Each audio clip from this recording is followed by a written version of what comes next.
Well, great shot, Dawn. Camera. Try not to think about. Dad! Watching over Gregory, it's time to... Hold on, sweetie.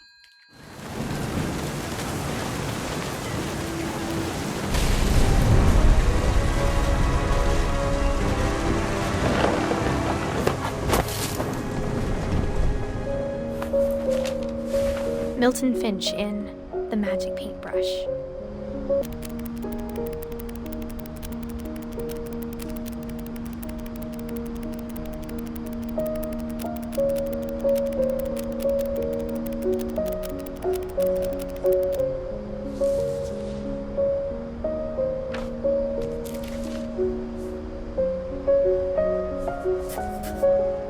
I was 4 when Milton disappeared.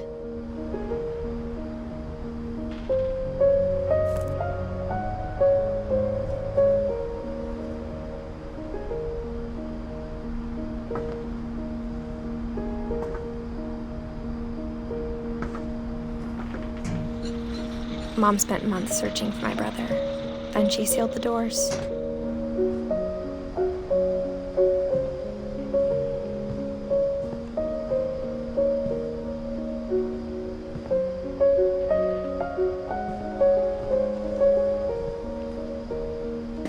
Whatever Milton had found in the house, Mom didn't want it getting out.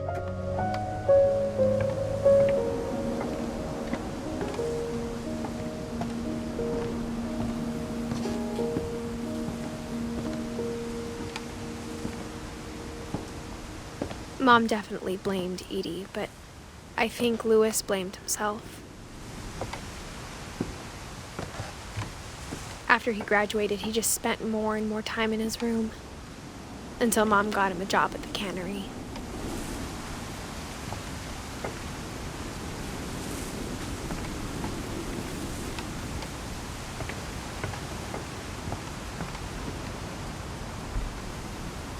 Everyone always told me to stay out of Louis's room, except Louis.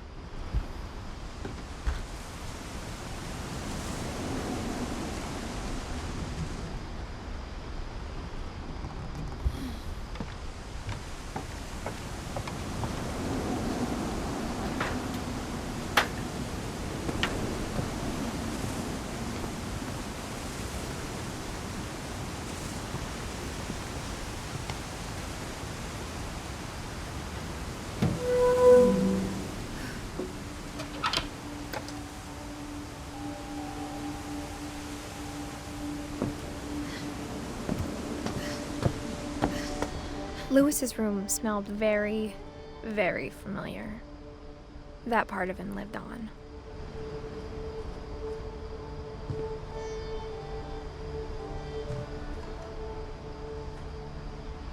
Louis and I spent a lot of time playing games together, but he was surprisingly bad at them. He died a lot.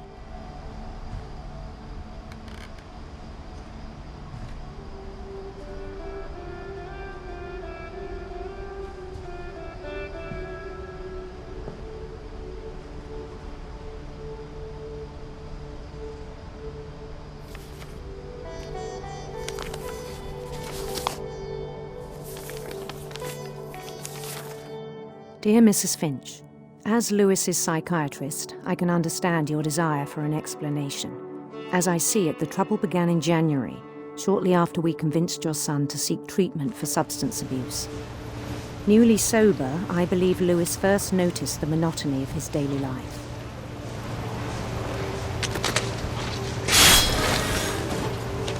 He kept working at the cannery, but he withdrew part of himself. In our sessions, I saw the same behavior. His mind began to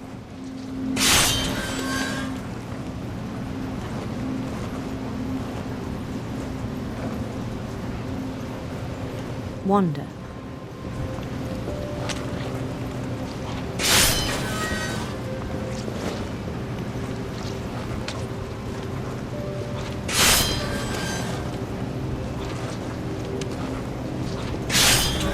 I asked him to describe it.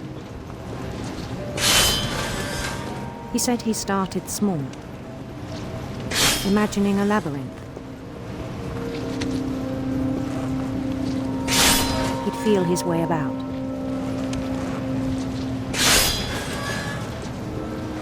Then something moved.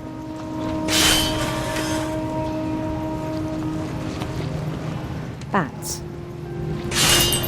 and toads.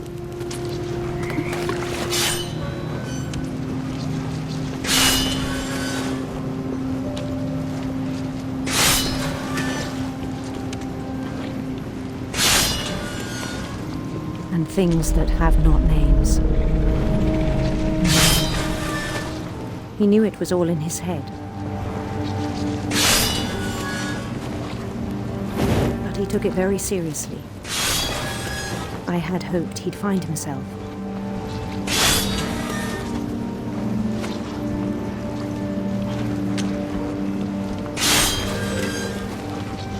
But he found something more.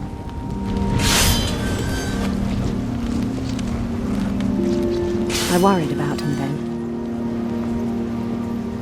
Daydreaming at the cannery. I spoke with his boss. But he said Lewis had become a model employee. Methodical, tireless, focused. Like a whole new Lewis. So I let him go on.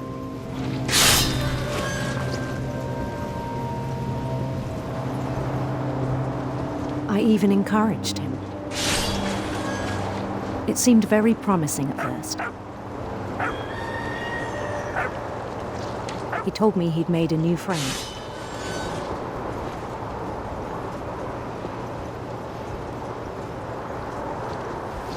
On the edge of a city he named Lewis Topia.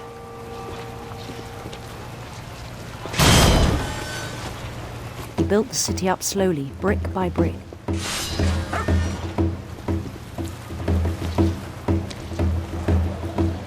Then he made musicians.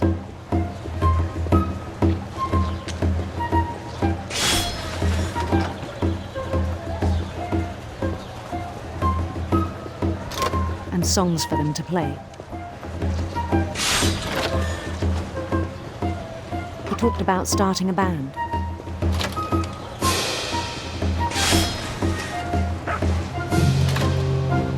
And he was always humming something.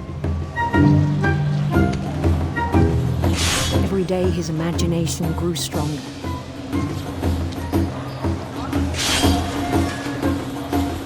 He no longer spoke at the cannery. But his chopping was as reliable as ever. Then one day it struck him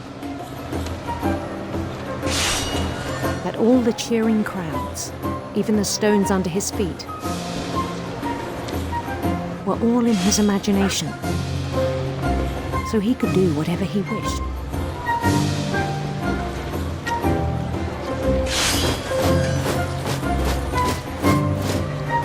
He held an election for mayor. And he won. They begged him to stay, but his mind was already wandering. It became a game for him.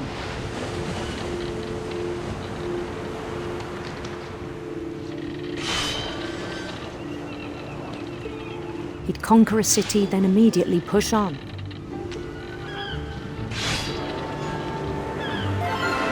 New Louisville.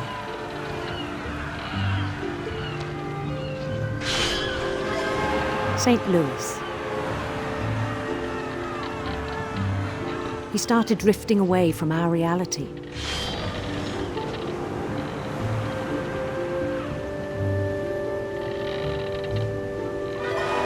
Minneapolis. Until one day he forgot to go home from the cannery. Even as his mother pleaded with him, part of Lewis kept sailing on.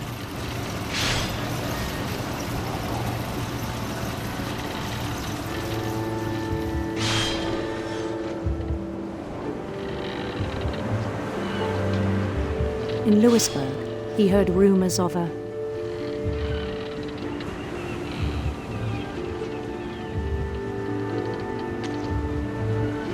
handsome queen.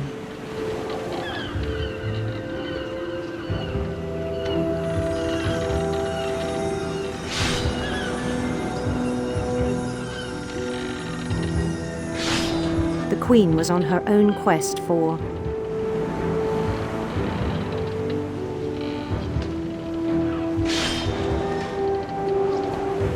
radiant rainbows.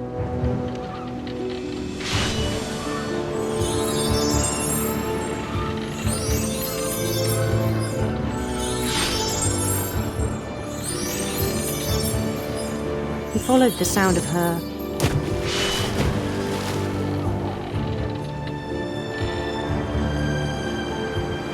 silver harp.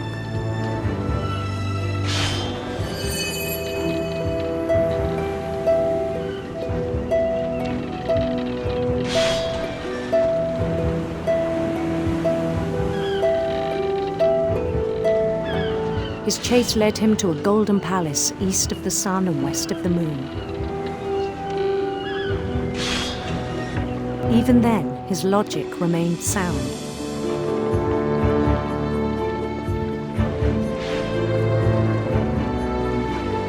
He knew the world was all in his imagination.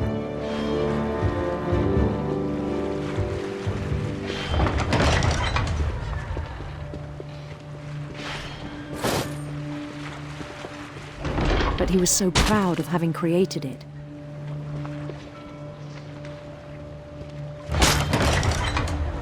In his own eyes, he'd become something greater than a king.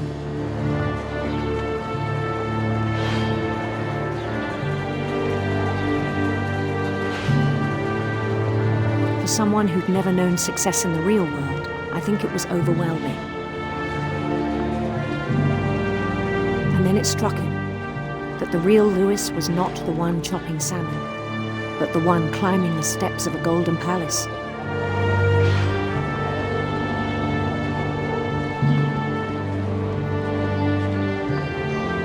My imagination is as real as my body, he told me. It was hard to argue with him.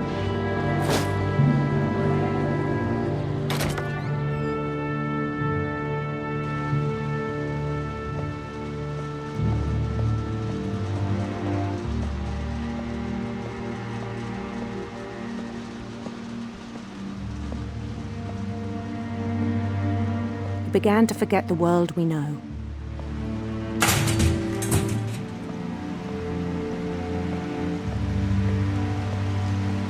I think it pained him to remember Lewis, the cannery worker.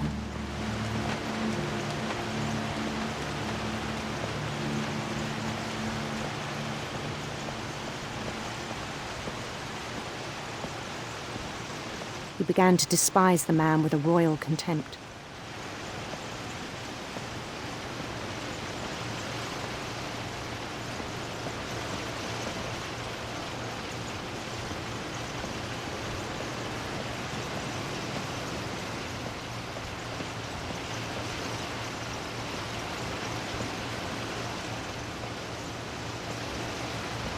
I still thought I could save him.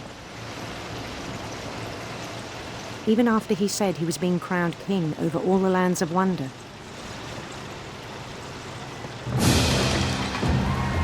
The palace would be packed with his companions.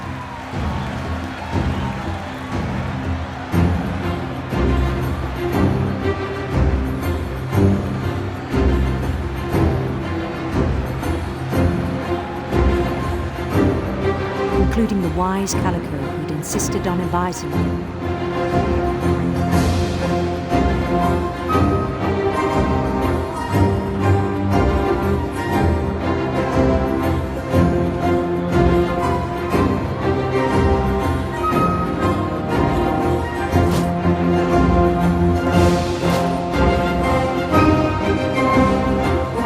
His queen waited, holding his crown.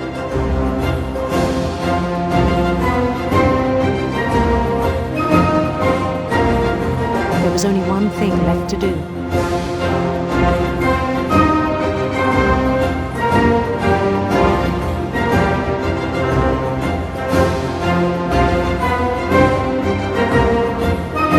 Bend down his head.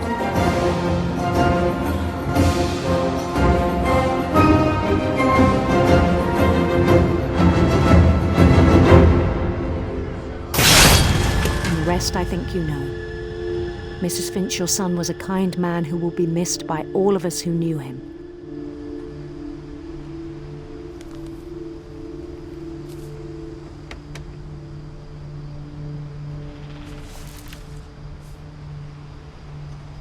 My brother was really cool. I wish you could have met him.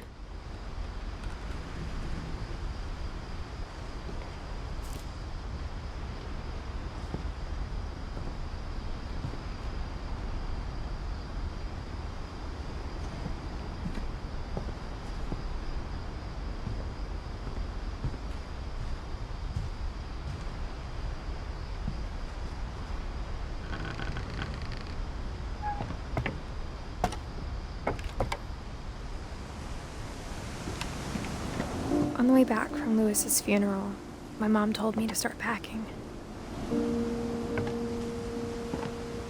She waited until the day before we left to tell Edie. I'm not sure if she wanted to make it easier or harder.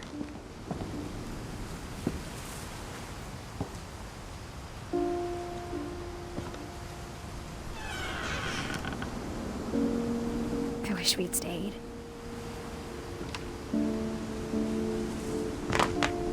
But I understand why we left.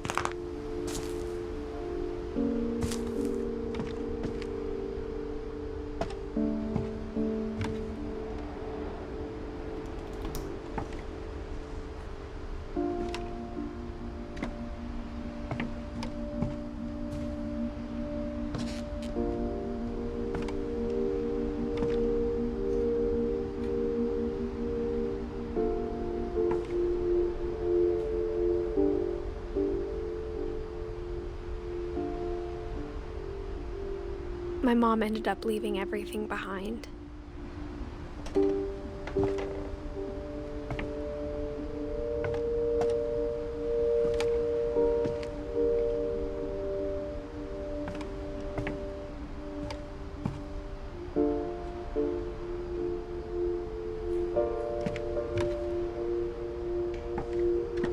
What happened that night had been coming for a long time.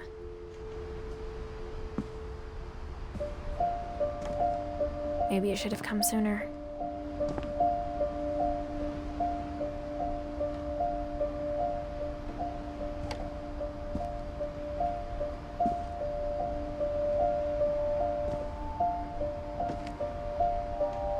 But it had to end one way or another.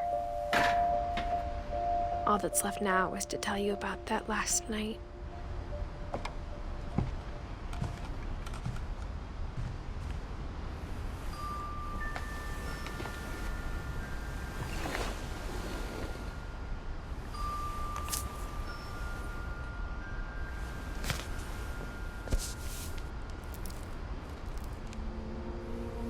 That whole last day, Edie just watched us pack and didn't say a word. Until supper, when she raised her glass and said, "To our final night together, and all our final nights apart." Grandma, you know what I said about alcohol. Some of your medications are very Edith, specific. I left a present for you in the hallway. Why don't you go open it? The grown-ups have to argue now. I'm sorry, you're right. We're all leaving tomorrow. Let's just enjoy our last... I'm not leaving. Edith, you're excused.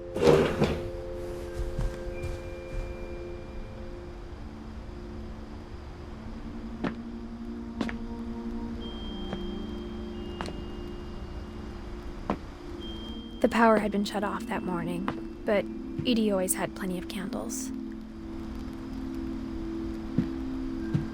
When my mom sealed the library, I don't think she knew about the other entrance. Or that Edie had a key to it.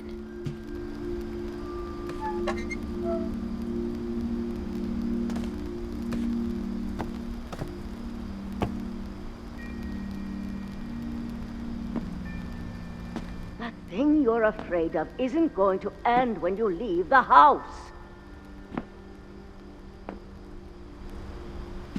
Edith has a right to know these stories. My children are dead because of your stories!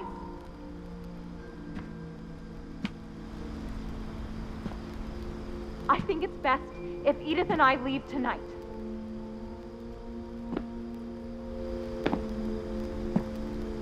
We'll have the nursing home send a van for you in the morning, okay?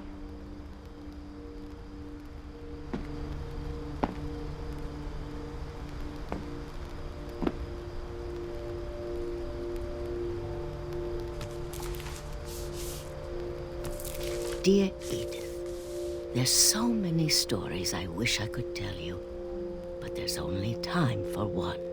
This is about what happened on the night you were born. That night, the tide went way, way out.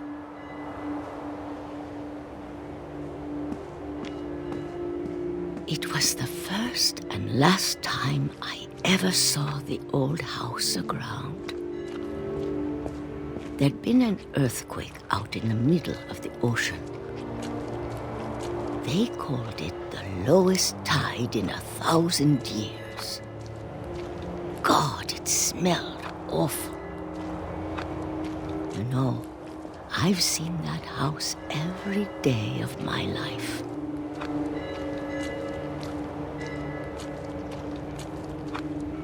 But I never thought I'd go back to it. When the fog rolled in, I lost my way.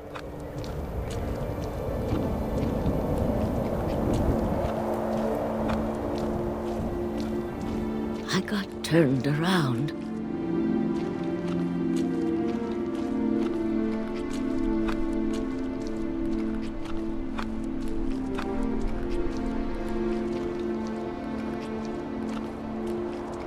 For a while, I wandered. I started seeing things.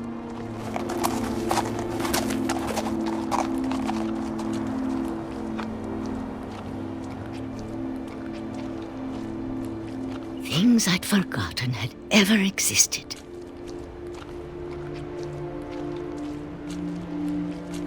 But when I saw them, they felt like old friends. That night, a lot of things came back to me.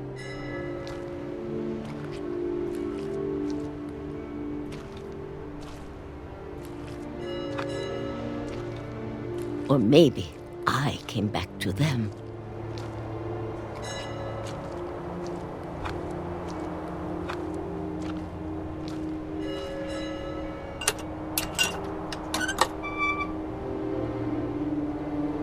Things I can't explain, but that I need you to try and... Edith, what are you doing in here?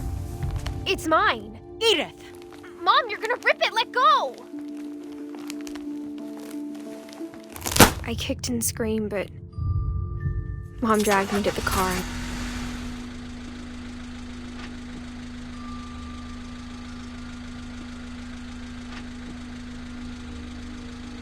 I never saw Great-Grandma Edie again. The next morning, the van came to pick her up, but she was already gone. After that, we moved around a lot.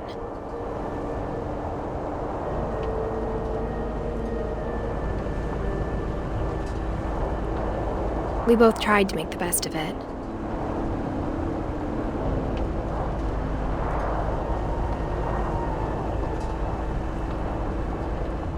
A few years went by.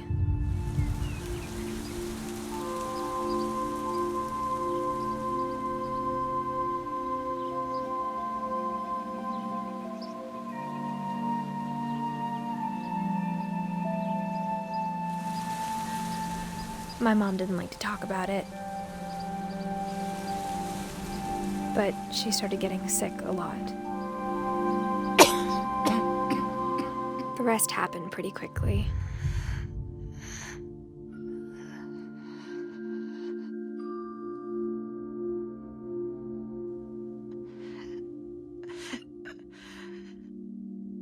She got better for a while, and then she didn't.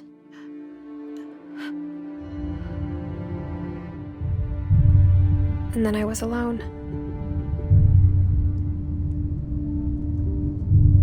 The last Finch left alive.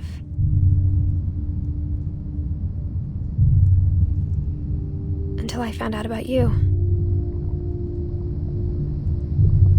I'm still not sure what to tell you about all this. If we lived forever, maybe we'd have time to understand things. But as it is, I think the best we can do is try to open our eyes. And appreciate how strange and brief all of this is. This journal was supposed to be for you. But now I hope you'll never see it. I just want to meet you and tell you all these stories myself. But I guess if you're reading this now, things didn't work out that way.